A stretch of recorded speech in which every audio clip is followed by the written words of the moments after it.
Les parents peuvent être amenés à aider financièrement leur enfant majeur lorsque celui-ci se trouve dans le besoin. La pension alimentaire versée est ainsi déductible du revenu imposable des parents, sous réserve évidemment de respecter quelques conditions.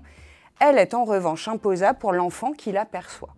Quelles sont donc les conditions de déduction de cette pension alimentaire? Dans un premier temps, la pension doit être alimentaire, ce qui suppose évidemment que l'enfant bénéficiaire soit hors d'état de subvenir à ses besoins.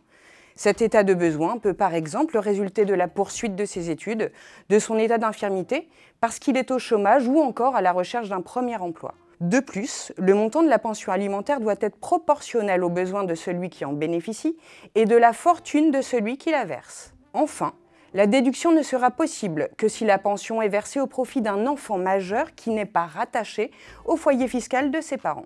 En effet, le bénéfice de la déduction ne peut pas se cumuler au titre d'une même année et pour un même enfant avec l'avantage résultant du quotient familial.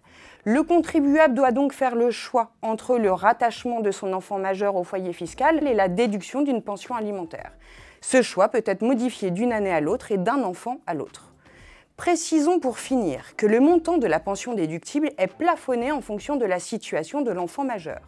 En effet, lorsque celui-ci ne vit pas sous le toit de ses parents, ces derniers peuvent déduire une pension dans la limite de 6 368 € par an.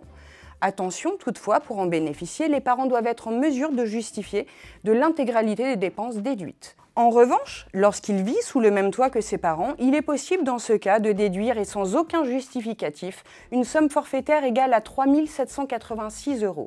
Cette somme représente les frais d'hébergement et de nourriture. Toutes les autres dépenses sont déductibles, mais sur justificatif et toujours dans la limite globale de 6 368 €.